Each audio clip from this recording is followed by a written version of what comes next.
Magandang araw Pilipinas, magandang araw mga kapantalan. Para sa ika-50 anibersaryo ng Philippine Ports Authority, ating tunghayan ang 5 malalaking proyekto ng ahensya ngayong taon na pinamagatang #5po-sa-50.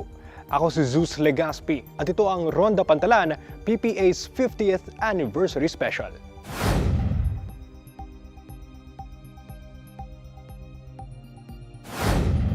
Ang ika-5 malaking proyekto ng Philippine Ports Authority para sa ika-50 anibersaryo nito ay ang Hubang Cruise Terminal sa Siargao Island. Para saan nga ba ang cruise ship terminal na ito sa Hubang? Alamin natin sa AVP na ito.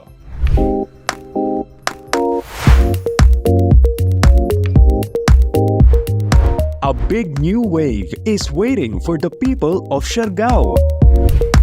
The International Cruise Ship Terminal at the Port of Hubang is one of the Philippine Ports Authority's most ambitious projects that will bring more tourists from around the globe to the island of Siargao. With this new international cruise ship terminal, more will be able to ride the world-famous waves of Siargao Island.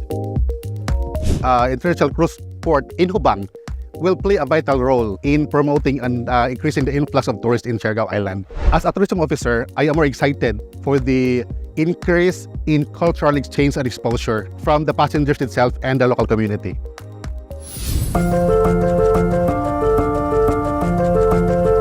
But apart from boosting tourism, the new cruise ship terminal will also help support the livelihood of residents in the island.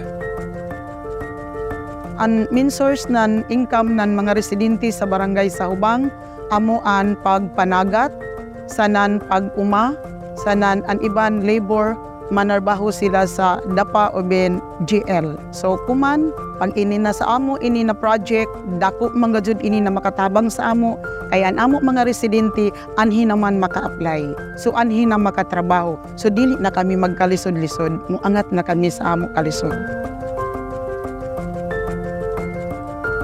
Nagpasalamat ako gani ang taga Barangay Hubang na intarukan nini ng port kay sila in taon malipayon na kay do dako nakatabang sa ila kay ano nagsugod sila din pag tukod sila sa nakapangita ilang panginabuhian kay nakapanarbao man sila di dako sila na magpasalamat na natukod din port diri usama ng kanang uban nila nalipay gid taon sila na natarok ni kay kun wala pa yung taon sila nagabisan asa sila ng pangitag panarbaho sila po nakapangita sila ng kayuhan kay nakapanginabuhi nila kay hinay man sa dagat pasalamat sila ng dako.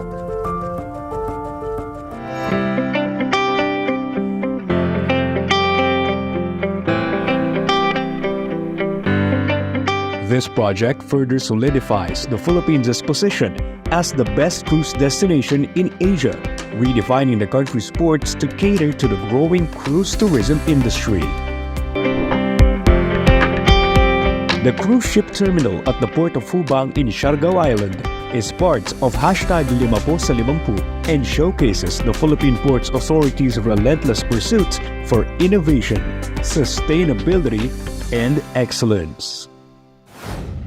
Malaking ang tulong ang Hubang Cruise Terminal para lalo pang mapalakas ang turismo at kabuhayan ng mga residente sa isla. At yan ang 5 malalaking proyekto ng Philippine Ports Authority para sa ika-50 anibersaryo nito na pinamagatang #5po-sa-50. Manatili nakatutok sa aming social media pages, itype lamang po ang Philippine Ports Authority sa Facebook, Instagram, YouTube, X at TikTok para maging updated sa mga kaganapan sa pantalan at mapanood ang iba pa naming mga episode. Muli, ako po si Zeus Legaspi at ito ang Ronda Pantalan.